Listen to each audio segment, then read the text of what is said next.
Wow, look at you all. Thank you for coming. This is really, really nice. Thank you, Seattle Arts and Lectures, for inviting me, and Hedgebrook for once again inviting me and providing such a delicious spread. And Lydia, thank you for your lovely, lovely poem. I will never look at the sun in the same way. So thank you very much for that.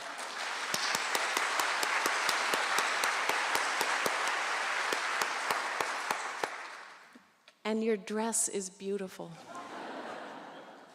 I didn't get the email about the dress code. And I'm just coming from a Zen retreat, so I don't have a pretty dress to wear.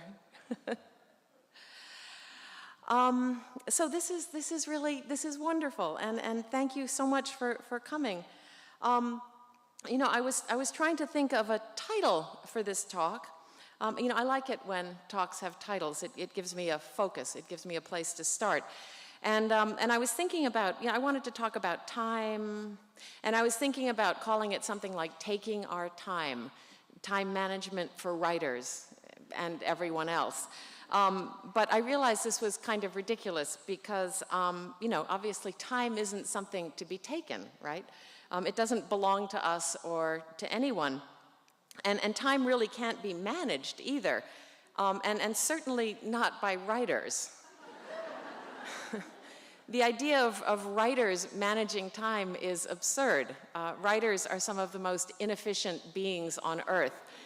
We're never in time for anything. We spend most of our waking moments out of time, lost in a dream, out of sync with the reality-based, non-writerly life forms around us. You know, and I suppose it's true that some writers, mostly journalists, learn to work on deadline, and even some fiction writers, I've heard, manage to write 2 or 3 books a year.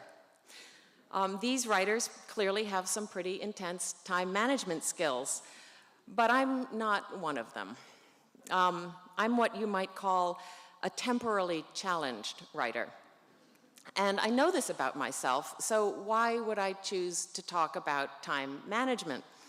Like I actually knew something about it. But you see, this is what happens. You write a book with time in the title, and suddenly you start to feel like you're an authority on the subject. This is a terrible mistake. You never believe your own publicity. So the title of the book in question is A Tale for the Time Being, and it's a novel, and it was published in 2013. My previous novel, All Over Creation, was published in 2003.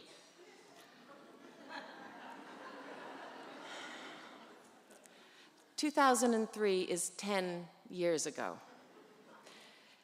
10 years is an impossibly long time in the world of commercial publishing. 10 years is like the Ice Age. It's like the Eocene, or even the Cretaceous. 10 years ago in publishing, dinosaurs were walking the earth. Humans had just lost their gills. We were pulling ourselves out from the primordial swamp and learning to walk upright. We were teaching ourselves the rudiments of language. So you can see I'm no expert in efficiency or so-called time management, and I'm really not holding up my writing practice as any kind of model. If there are any aspiring writers in the audience, believe me, there are far more efficient ways of writing novels than mine. And there are many other writers out there who can teach you how to do it, so listen to them.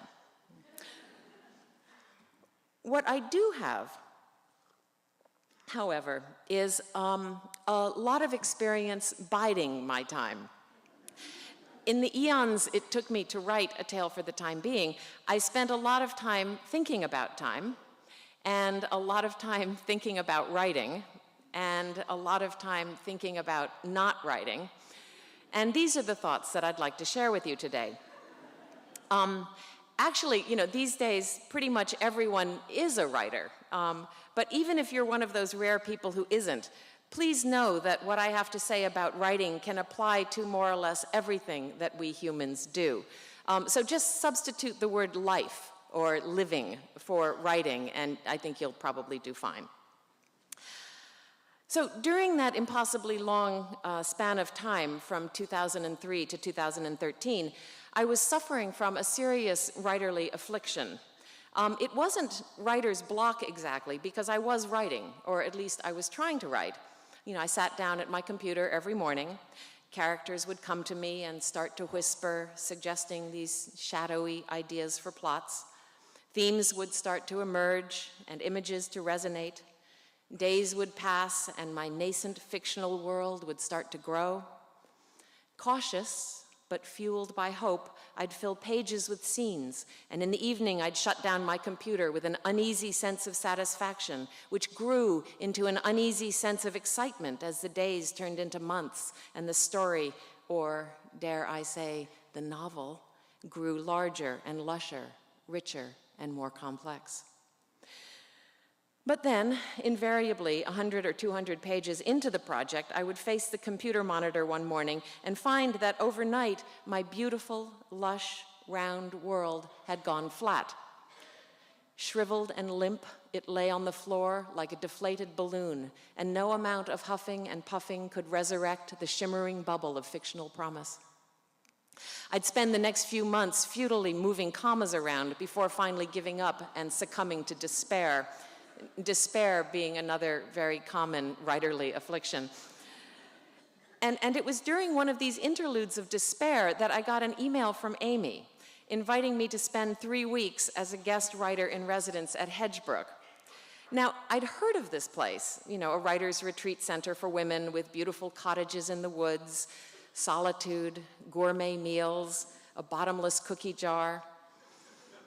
Amy said that my only duty would be to show up at dinner at 5:30, which would be cooked for me by a chef.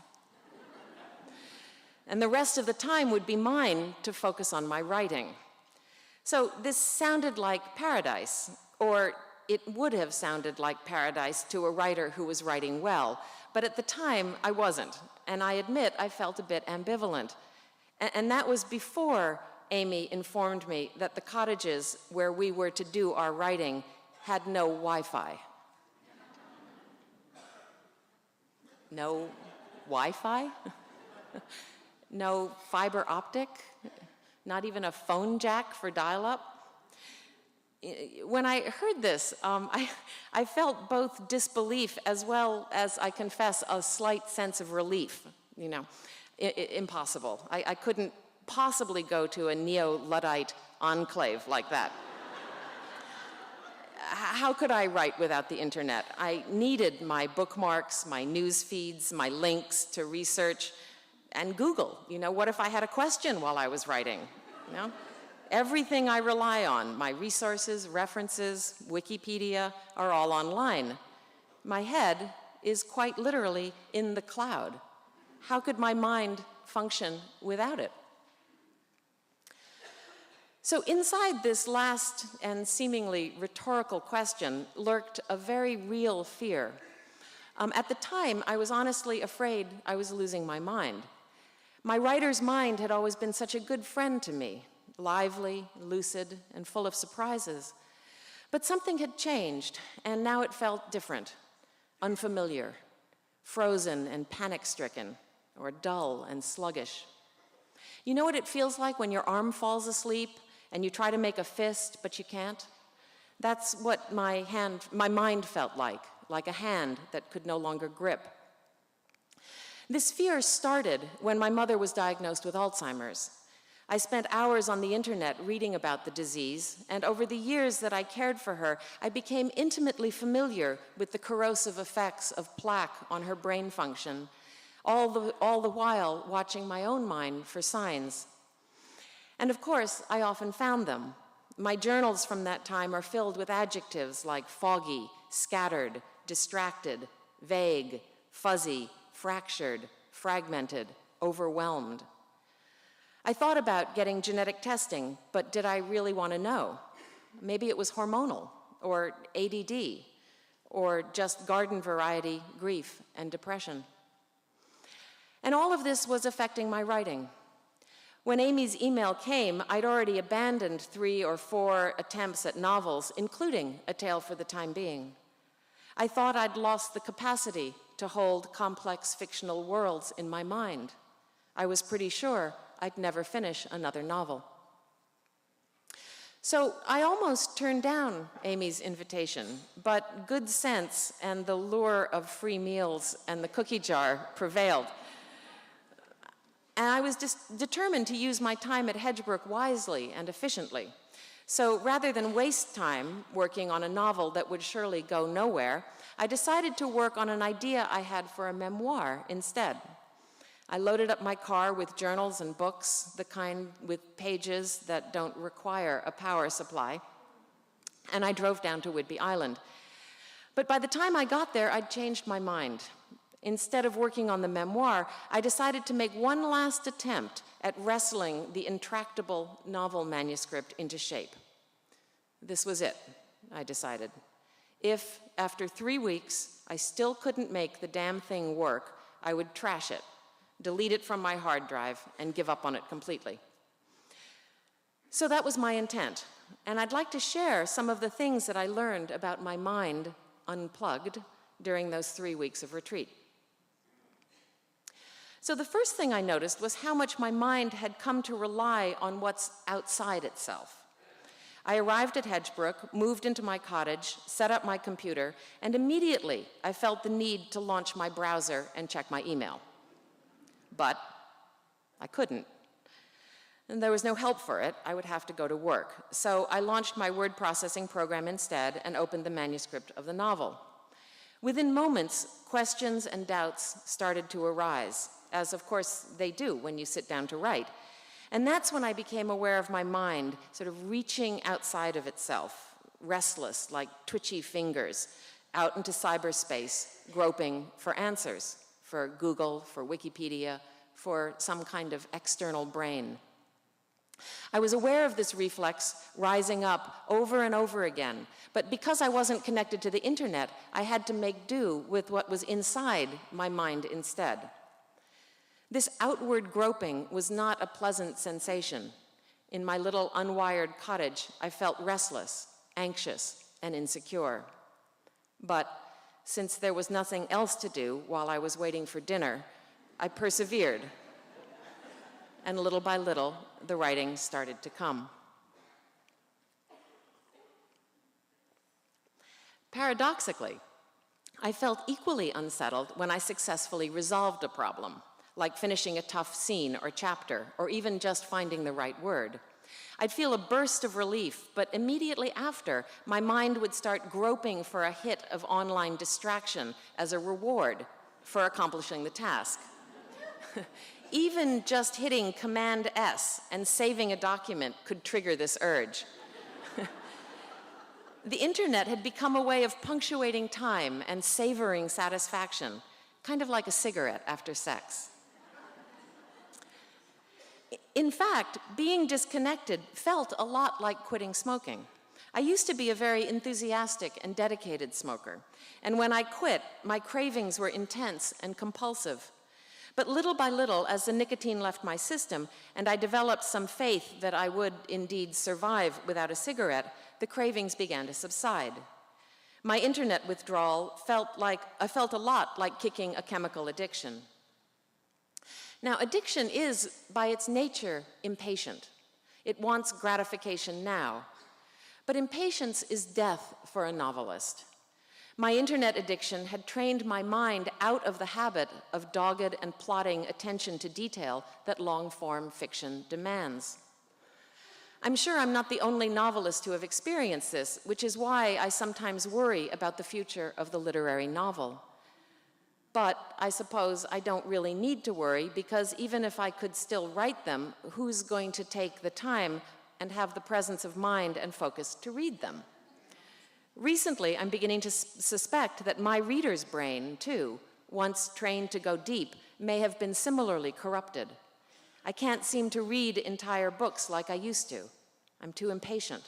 My crab-like, surface-skimming, lateral mind goes scuttling off after the next hyperlink that promises to take me elsewhere, where a better experience may or may not be waiting for me. So this intermittency, this may or may not factor, is important. Behavioral psychology has proven that if you train a rat to press a lever for food pellets, but reward her only intermittently, at random intervals, she will become a persistent and compulsive lever pusher.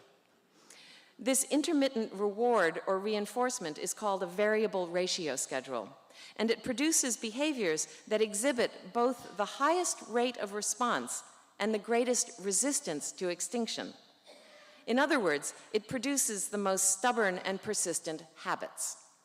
Think gamblers at slot machines, or you at your computer checking your email. Shopping works like this too. So does hunting, and so does research. Now, I love to research.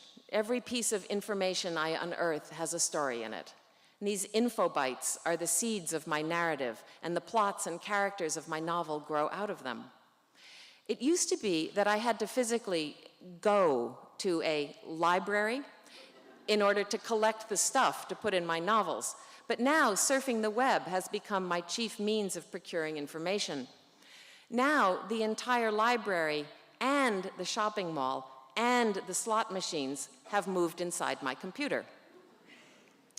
And while this is convenient, it's also a problem, because information is stuff. Immaterial stuff, perhaps, but still subject to the same rules that govern any clutter. And clutter, as any compulsive hoarder will tell you, can paralyze and overwhelm. A friend of mine who's a psychologist was writing a book on creativity, and ironically, he was also suffering from writer's block. And he told me that his mind felt like a warehouse stocked with materials to build a house. He'd collected all sorts of joists and beams and plywood and 20 different kinds of shingles, but instead of building the house, he just kept accumulating more shingles. I could relate. With so many shingles in my warehouse, how could I possibly remember what I had in stock? Which brings me to the subject of memory. A while ago, I experienced a disconcerting moment of cognitive dissonance while reading a book. I was trying to remember something that the author had written several chapters earlier, and I couldn't. It was like I didn't know how. My mind tried to activate the book's global search function when it suddenly occurred to me, no, wait, this is a book, the kind made of paper with a cover and pages and no digital functionality. This struck me as deeply wrong somehow, that the only way to find the reference I needed was to flip back and manually operate the pages. The book felt broken, but so did my mind. And even more disturbing, I was having a conversation with a friend and needed to access a fact about something. I think it was the term for the breathing pore of the banana slug. Right? And for a single jarring moment, my mind mistook itself for a search engine. My question, what do you call the blowhole of a slug, initiated the search, and then nothing, right? My brain just crashed and hung there like a frozen hard drive or a stalled internet connection, sort of rotating uselessly like that spinning pizza of death. Oh, it's no wonder I feel stupid all the time. It's called a pneumostome, by the way, the blowhole of the slug. So I've been worried about gaps in my memory and holes in my brain ever since my mom was diagnosed with Alzheimer's. But in my unwired cottage in the Hedgebrook woods, I began to suspect that the lapses I experience are not gaps at all, but rather the illusion of gaps created by the very technology that was invented to fill them. So several years ago, I read an article in the Journal of Higher Education called The End of Solitude that talked about this phenomenon, how technology creates the very problem it's intended and designed to solve. Thus, television creates boredom by trying to alleviate it, because it erodes the skills we need in order to entertain ourselves. The author argues that the internet creates loneliness by enabling constant connectivity with our social networks, thereby defamiliarizing solitude and turning it into something to fear and avoid, rather than to savor. I think something analogous is going on with the way my mind experiences memory and information retrieval. My cyborg mind has become so conditioned by search engines with their slick digital interfaces and high-speed access that now it mistakes itself for one. It expects to perform like Google and Wikipedia and naturally finds itself sluggish and wanting. So, in short, what I was experiencing was nothing less than a crisis of faith. The internet had made me profoundly insecure. I'd lost faith in my mind, this intimate, immediate, and very local engine that drives my creativity.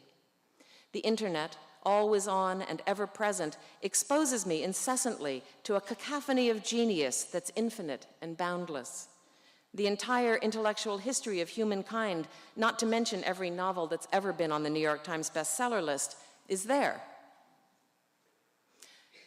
Actually, not there, here. All those brilliant, genius minds of human history have taken up residency here, in my house, in my study, inside my damn computer. They're right here, lurking just below the thin and insubstantial layer of pixels that represents my flimsy manuscript, with all my feeble thoughts and my woeful words. It's no wonder I have trouble focusing.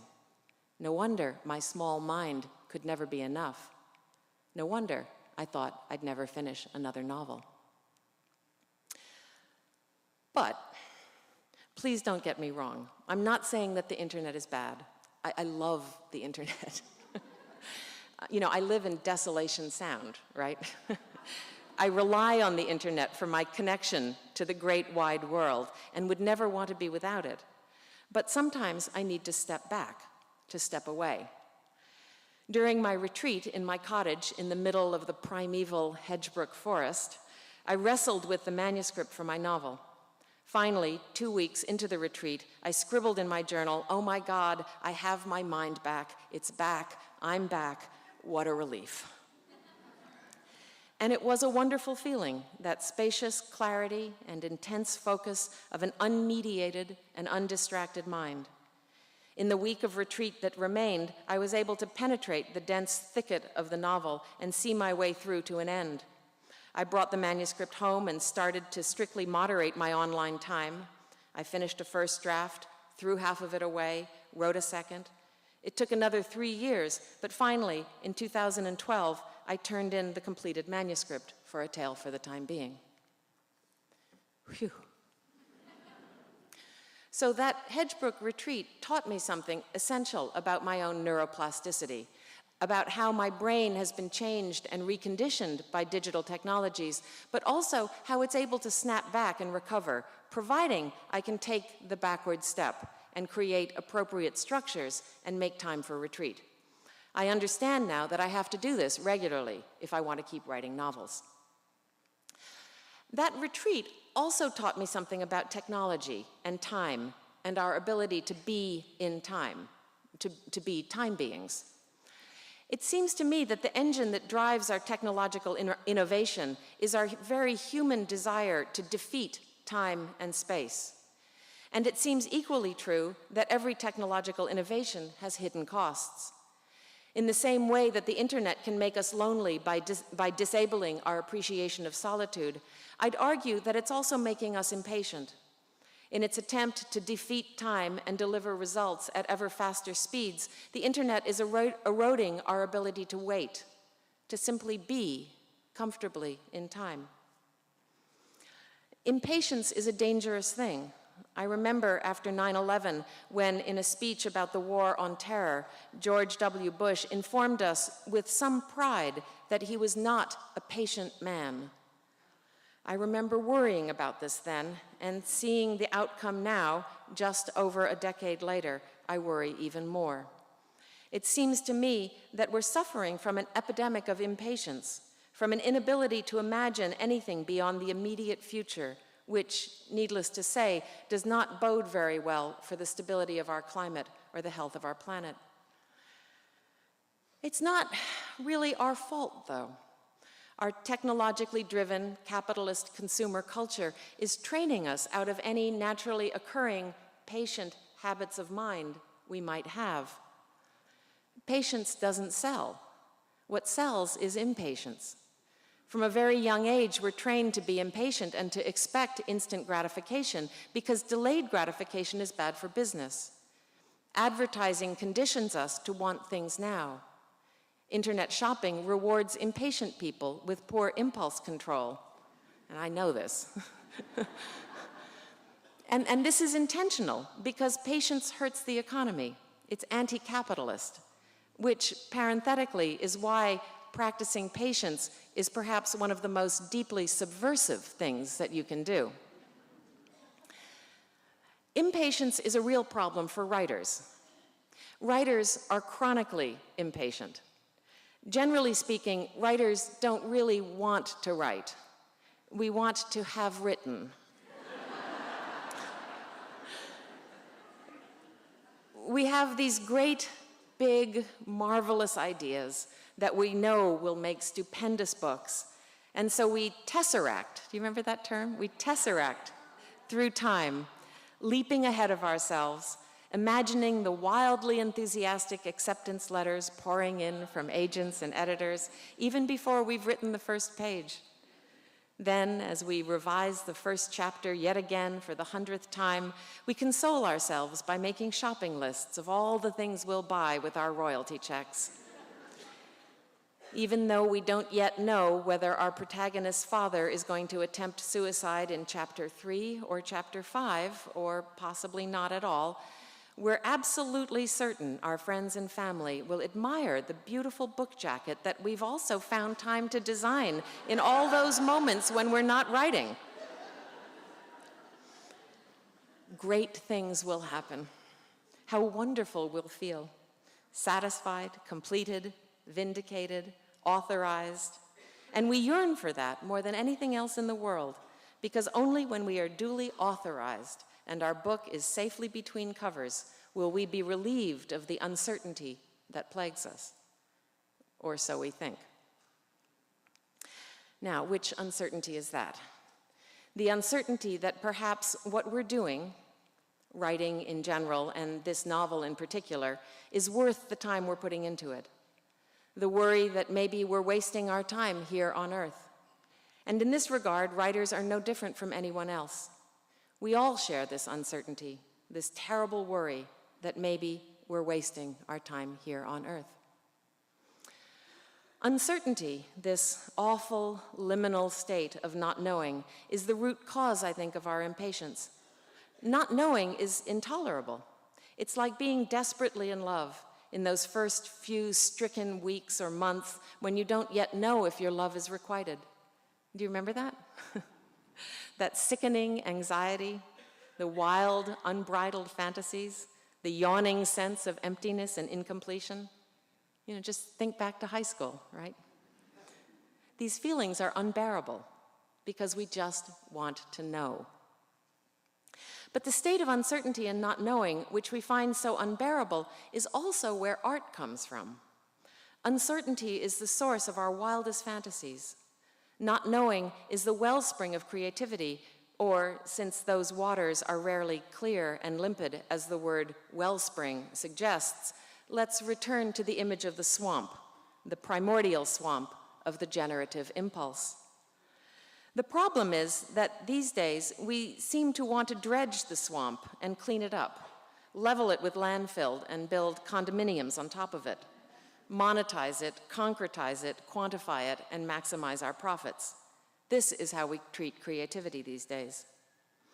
Uncertainty, not knowing, these are bad, murky words, and we treat them as problems that need to be clarified and quickly resolved, because we need to know now. And, you know, okay, it's one thing to reach for your iPhone to Google the anatomy of a slug, That's a fairly benign itch to scratch. But our need to resolve our uncertainty now drives us to do unimaginably stupid and outrageous things too. And while this may not be such a bad thing for writers, because our unimaginably stupid and outrageous behavior becomes excellent material for all those novels that we want so badly to have written, maybe it's not so great for politicians or heads of state. Which is not to say that impatience is a bad thing either. Insofar as we can learn to tolerate it and not allow it to derail us, impatience is a necessary part of any creative process. Without impatience, we'd never get anything done. We'd all be sitting around gazing up at the clouds or down at our navels, patiently waiting for, like, whatever.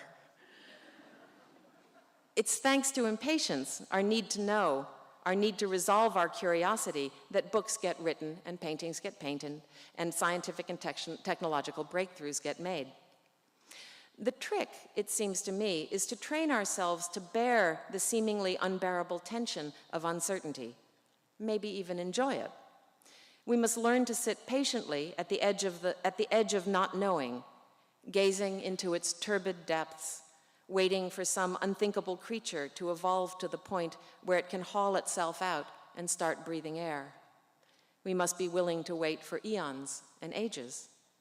We must be willing to wait forever. Because if we get tired or bored or succumb to our impatience, if we get up and leave our desks and go and watch Game of Thrones or check our inbox for emails from those agents and editors, no one will be there on the edge of the swamp when the impossibly beautiful creature with its now vestigial gills finally emerges from the dark waters. Sad. It heaves itself up and out of the slime, lifts its monstrous head and looks around. It blinks and then, unseen, sashays slowly away into the mangroves. Impatience takes us out of the present moment, where ideas evolve, where life gets lived, and writing gets done. So, how do we learn to cultivate patience? How do we learn to live in the moment when the moments are so fleeting? How do we learn to tolerate uncertainty and to take our time? Well, this is where some time management tips from my favorite 13th century Zen master might come in handy. I'm talking, of course, about Dogen Zenji, who lived from 1200 to 1253. Dogen was the founder of the Soto Zen lineage. He was a radical thinker, a prolific writer, and a kind of pre-modern postmodernist, if such a thing is possible. And I call him that because of the way that he deconstructs time and narrative and our notions of being. Unfortunately, we don't have time to get into a detailed discussion of Dogen's philosophy, but let me just leave you with one or two of his time management tips, which I found extremely helpful. The first is from a fascicle, or essay, in which he exhorts us, actually he's exhorting his young monks, but we can pretend it's us, exhorting us to stay committed to a spiritual path of awakening. And what he does is to perform a kind of rhetorical sleight of hand in order to illustrate the relationship between time and action. He takes time and radically expands it, kind of inflates it or blows it up, by telling us that a single day is actually comprised of 6,400,099,980 moments. So in the time it takes to snap your finger, 65 moments have passed. And then he tells us that every single one of those moments is precious because it's an opportunity to reestablish our will and choose action that will be beneficial to our karma. Even the snap of a finger gives us 65 opportunities to wake up. So I think this is cool because it's kind of like an optical slow motion effect in film. You know, in order to slow down an action, you actually increase the frame rate of film moving through the camera when you're shooting so that more frames pass across the shutter at a faster speed.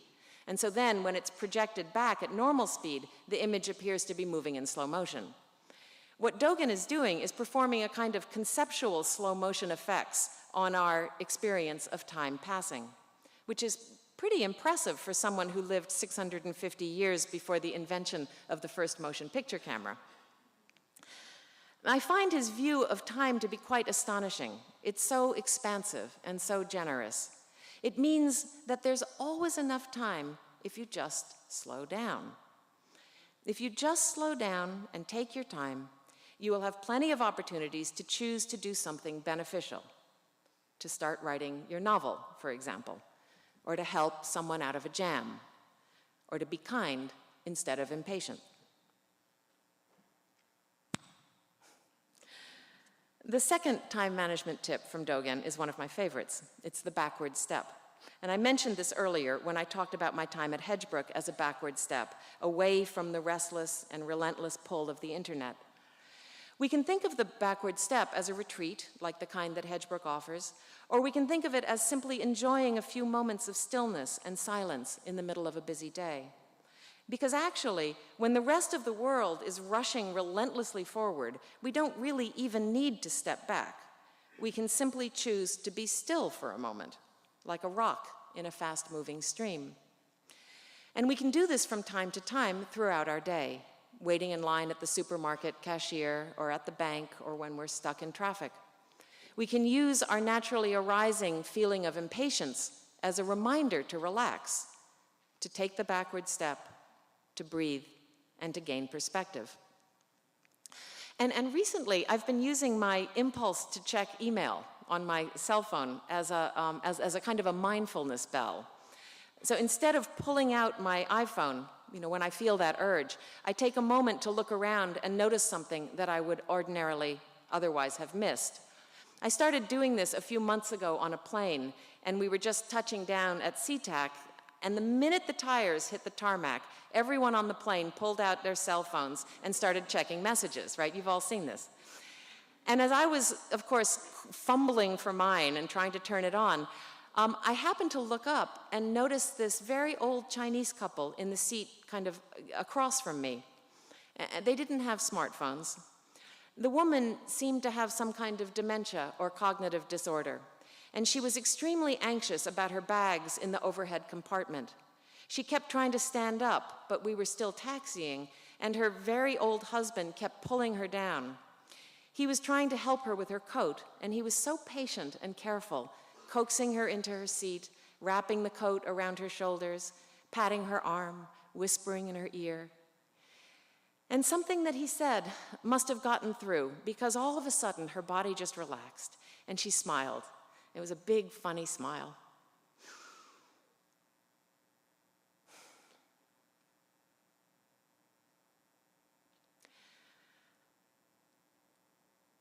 And she closed her eyes, and she started nodding.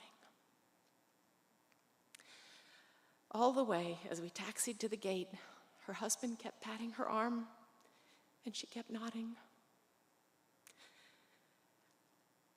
It was really beautiful. It reminded me of my mother. And I would have missed it if I'd been checking my iPhone. I realized in that moment that as a writer, it's my job to notice things like that. And so I made a promise to myself that every time I felt the urge to check my phone, I'm going to take just that teeny little step backwards and look around and notice something that I would otherwise have missed. It's a good practice for writers, and it's a good practice for everyone. So, back to Dogen. For Dogen, the backward step meant zazen, right, or Zen meditation, what now and old Jiko would call your superpower. Dogen uses the phrase in an early fascicle called Recommending Zazen to All People. In this essay, he invites all of us, not just monks and priests, but everyone, to practice meditation. He invites us to, and this is a quote, to learn to take the backward step that turns the light and shines it inward. And what he's describing here is essentially just the practice of being still, and tapping the self-reflexive power of the mind to become aware of itself in the present moment, to turn the light of this awareness inward. When you practice this kind of mindfulness, Dogen says, body and mind will naturally drop away and your true nature will manifest itself. In other words, you will experience the very natural and beautiful feeling of connection and oneness with the world. So it sounds nice, right? And Dogen assures us that it's available to us all the time. Now, of course, Dogen didn't know about the internet, and he didn't know about Game of Thrones. But I think precisely because of these things, his advice is more timely now than ever. So I'd like to suggest that we just try this right now as a little experiment. Let's take a few moments and practice this backward step together. And if you like it, you can take up the practice on your own. Okay? How does this sound? You up for this? Okay, good. So it's very simple. Just if you're holding anything in your hand, put it down on the floor. Just keep your lap clear. Good.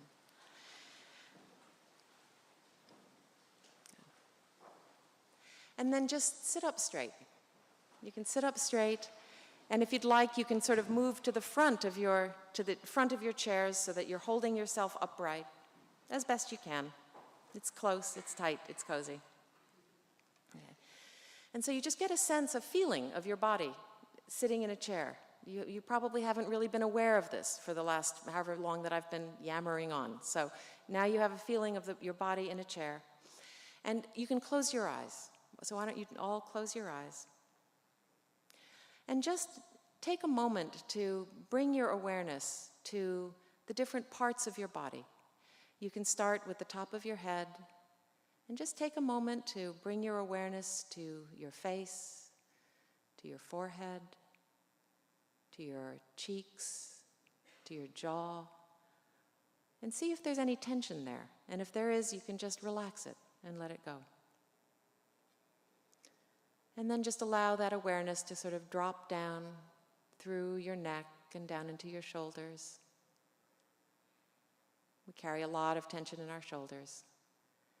And then down into your arms, down into your hands. Take a moment to feel the place where your hands are making contact with your legs. Might be a little bit of warmth there. Just sort of check that out. And then bring your awareness back up to your chest and take a deep breath. And really feel what that breath feels like as it's coming in to your body and leaving your body. You might be able to feel the clothing shift slightly against your rib cage as you inhale and exhale. And then just allow that awareness to drop down to your stomach. And you can really let your stomach relax. We carry a lot of tension in our stomach, so just really allow that to relax. And then just continuing down, bring your awareness to your hips and your legs. Feel the pressure of the bench or the chair underneath you, supporting you, holding you up. And then down your legs into your knees, your shins, down into your ankles, all the way to your feet. And then there too, take a moment to feel the floor underneath your feet. Feel the solidity of the floor there. And then just allow your awareness to travel back up through your body and just sort of fill it.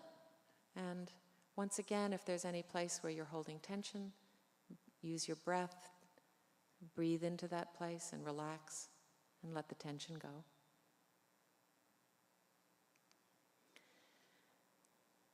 And then just very gently bring that awareness, that light touch of awareness to your breathing. Just breathe naturally. It's not a big deal. Just follow the breath in and out. And just try to keep your awareness there, but very gently. And if thoughts come up and take you away, it's not a problem. Our minds are made to think. So just notice that you're thinking, and you can just let the thought go and return to the breath. And we'll just sit like that for another moment or two.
And then just keeping your eyes closed, you can bring a little movement into your body. Maybe rock back and forth. Just being aware of what that movement feels like. If you'd like, you can take your hands and bring them to your face. Rub your eyes, rub your face. And when you're ready, you can open your eyes.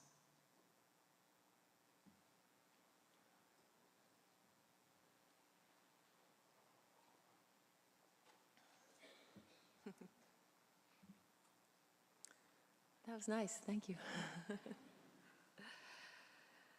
So, how many of you found that easy? Raise your hand. Okay, good. How many of you found that a little difficult, a little uncomfortable? Yeah, okay, good. How many of you felt that you were doing it right?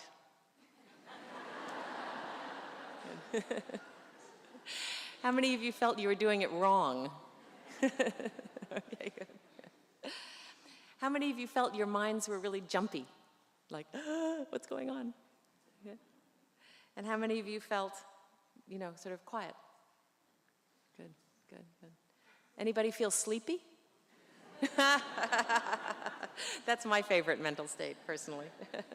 Did you feel time was passing slowly? How many people felt that time was passing slowly? Okay. And how many people felt that time was passing really fast? Okay, good. So it's interesting, right? It changes the way you experience time, and it's a wonderful way to sort of play with the way you experience time. So the good news is that all of your answers are exactly right? There's no way to do this practice wrong. There's no way to do it wrong. So whatever you experienced is exactly right, and it's exactly what your meditation is today. It's not a big deal. You don't have to, sit on the floor and cross your legs and get all kind of oriental and exotic about it. You can just do it in a chair very quietly. It's just that sort of gentle, return to the breath. The breath is always there.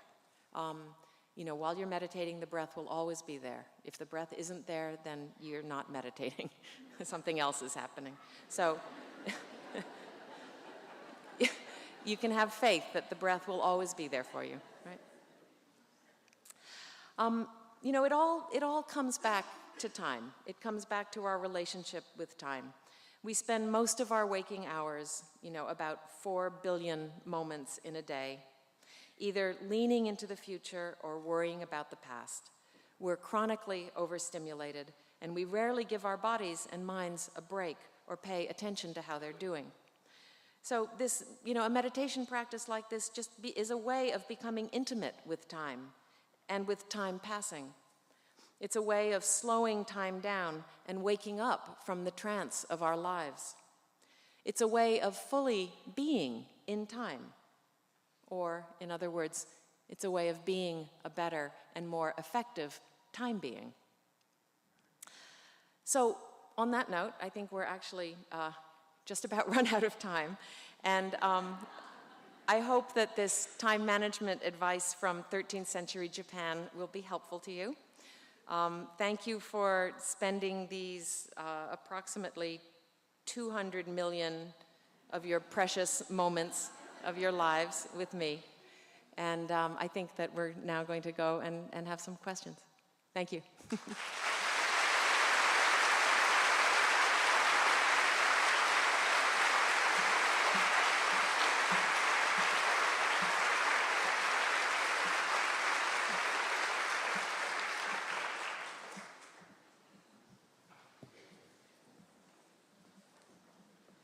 Oh my goodness, thank you so much. That was beautiful and inspiring and relaxing. Good, good, good. Relaxing is good. Relaxing is good. So please write your questions on question cards and pass them to ushers. I'd love to start with a couple questions about A Tale for the Time Being. Sure. I loved Nao's voice. It was so authentic and so idiosyncratic and compelling. Could you talk about how that voice developed for you? Yeah, sure. You know, for me, novels usually come to me first as a voice of some kind. And it was back in, I think it was in 2006, I first heard that voice. And it was just the lines in the book. You know, she just kind of announced herself and said, you know, hi, my name is Nao, and I'm a time being. Do you know what a time being is? Well, if you give me a moment, I will tell you. And you know, and so it was a very distinctive voice, and you know, when a character starts to speak to you like that, you know, you sit up and pay attention. But you know, when I look at what she said, and I look at the way that she, you know, sort of appeared to me, I realized that she was very much an outgrowth of actually the reading, the Dogen Zenji reading that I had been doing. I'd been working with a fascicle, an essay called Uji in Japanese, which is being time or time being or for the time being. It can be translated in different ways.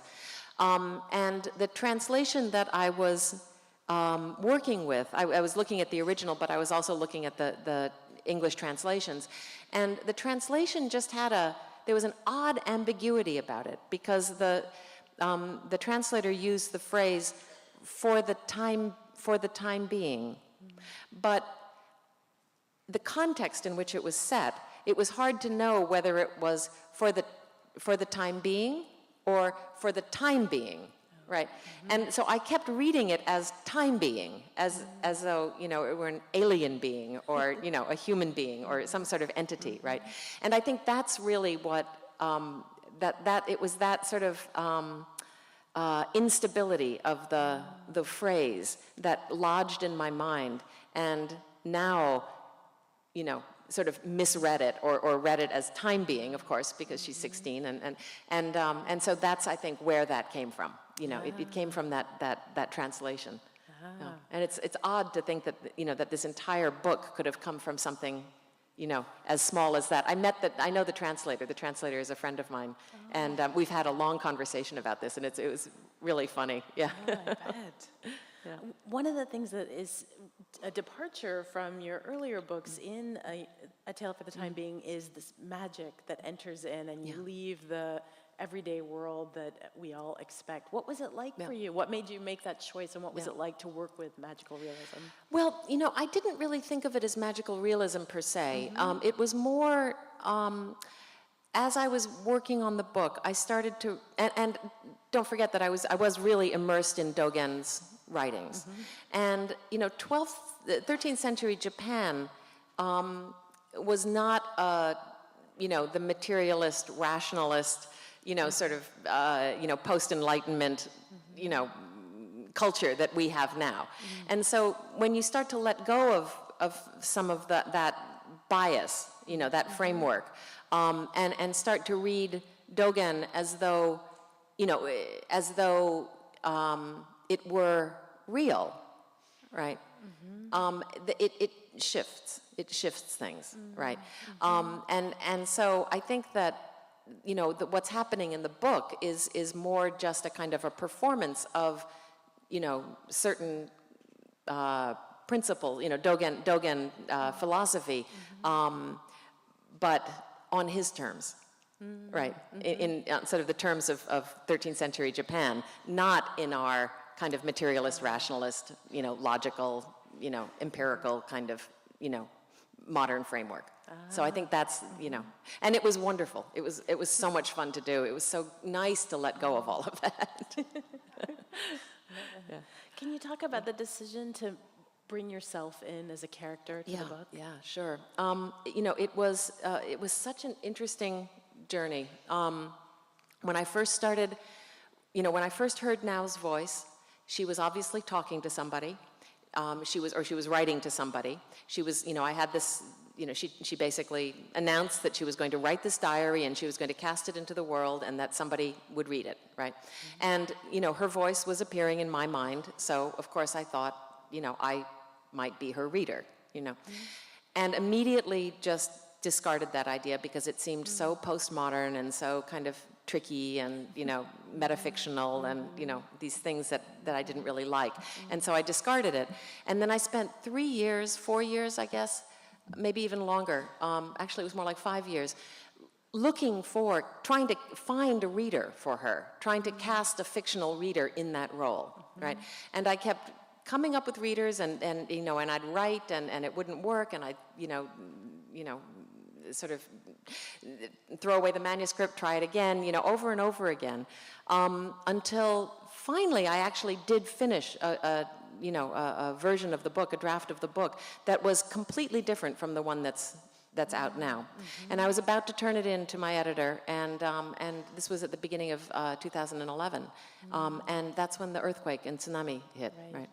And it was, I have friends and family in Japan. It was a really, it was one of those events that creates a kind of rift in time, and suddenly there was pre-earthquake Japan, and then there was post-earthquake Japan. And I had written this book, and the book belonged in a kind of pre-earthquake, pre-tsunami, pre-Fukushima, culture, world. And now we were living in a different world. And it just wasn't going to work. And so I took the book back, and I was, once again, just thinking that I would have to abandon it. And then it was actually my husband at that point, Oliver, who said, reality has broken the world. Reality has broken the world. It's certainly broken your fictional world. So the only thing to do really is to acknowledge that and allow the world to be broken. And the way to allow the world to be broken is to step in as a character yourself, right? And so I thought that was, that was a good argument. That was the only argument that really would have convinced me to do it, because it allowed me to comment directly on the events, And so I thought it was a great idea, and I, thanked him, and I said, great idea, Oliver, but you do understand, don't you, that if I'm in the book, then you have to be in the book too.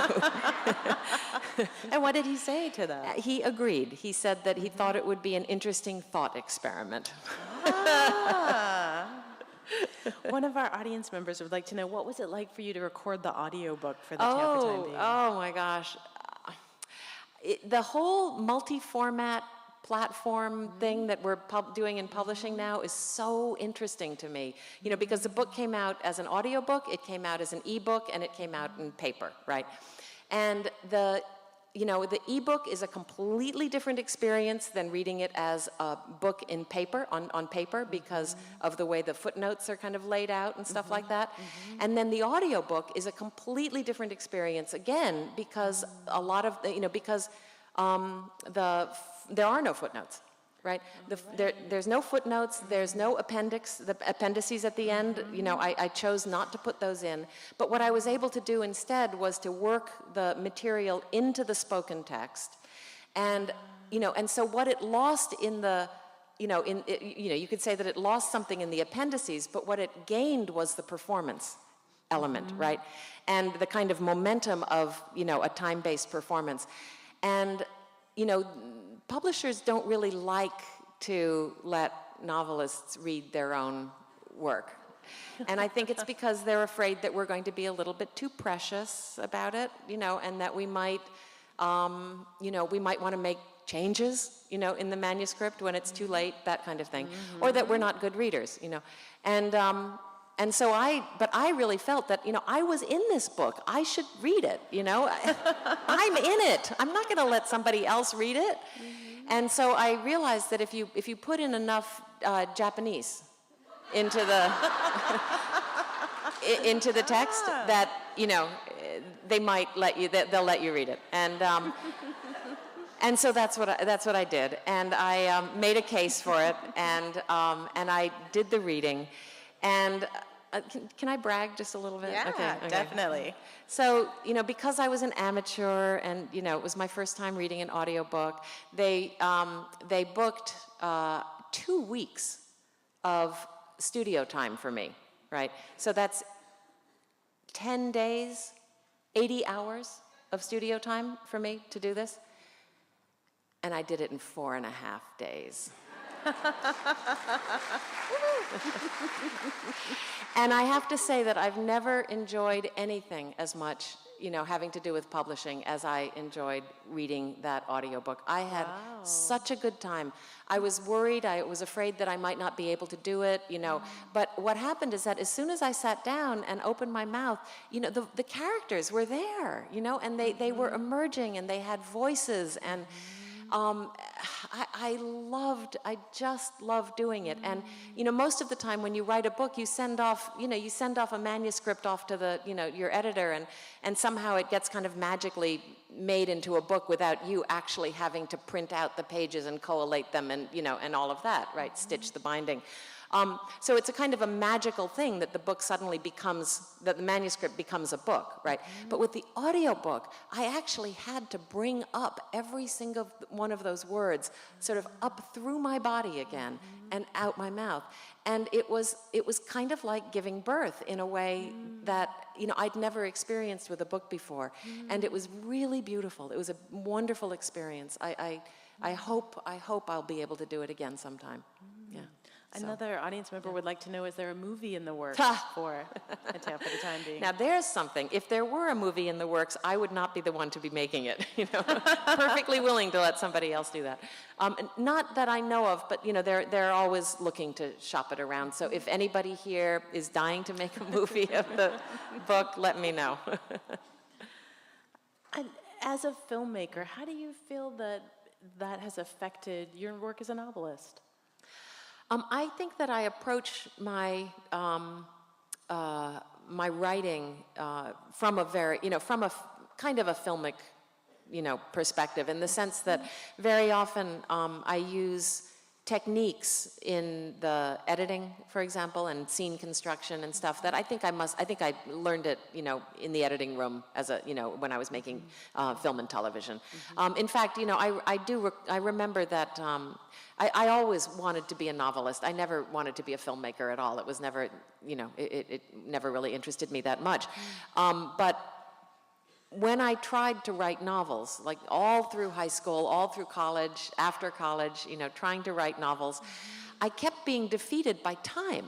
I kept being defeated by the simple act of bringing a character in one door and across the room to the other corner where the action's happening, right? And my characters would insist on sort of walking step by step across the room. And I didn't know how to speed it up. I didn't know how to, to make this, to make narrative work in time. And it wasn't until I got into the editing room of a film and television studio and learned that there were actual techniques that you use in order to tesseract, in order to cut quickly through time. That's really where I learned to do it. That's where I learned to build scenes. That's where I learned to to write a novel, to construct a novel that would work. And so I think that I certainly learned how to do that from the film world. And I think, though, that what you see in the books, all of that kind of cogitation, is exactly why I was not a very good filmmaker, because all of that kind of mental activity that, is in the book, the kind of, musing and speculation and all of that stuff does not really work that well in film. Film is a much more visceral, quick, visual medium, so thinking does not work so well in film. Yeah. We have time for just a couple more questions. One from an audience member would like to know the purpose or symbolism behind the crows that in the Ruth portion of the narrative. That is completely up to you. That is, the way I look at these things, it's really fascinating. The book is all about sort of the multiverse, right? The many worlds theory. And novels are exercises books are exercises in many worlds, right? And every, I write a book and I send it out into the world and hopefully you all will read it. And every, the book that you and then it becomes a collaboration, right? So the book that you and I make is going to be completely different from the book that you and I make, right? And so in that way, worlds proliferate. And I really believe that with symbolism too, that, that the symbolism is really what you invest it with, right? And so it could be different for everybody. And I think that's fine. Yeah. Related to that, I read a beautiful thing that you said about the book, that it was a love letter between a writer and a reader. Yes. And I'd love to hear you explain how so. Well, the book is really about the relationship between a writer and a reader, and the writer is, this young 16-year-old girl in Japan, and the reader is this blocked novelist named Ruth who lives in Desolation Sound. And and in a way, it's now's act of speaking, of casting her words out into the world that calls Ruth into being, right? That Ruth exists, she arises, to meet now, right? And but you can also see it as the relationship between a character and a novelist too. That the character speaks and calls the novelist into being, right? And so it's exactly these kinds of relationships between character, character, writer, reader, which I see as being kind of mutually interdependent. They feed each other. The readers call novelists into being. Without readers, there would not be any novelists, right? So it's all kind of, each calls the other into being in this kind of beautiful flow, right? It's what Thich Nhat Hanh calls interbeing. And I think that the book is kind of a performance of that. Well, I think everyone here tonight feels so lucky that your words have called us all to be readers to share tonight with you. Please join me in thanking Ruth Ozeki. Thank you. Thanks a lot. Thank you.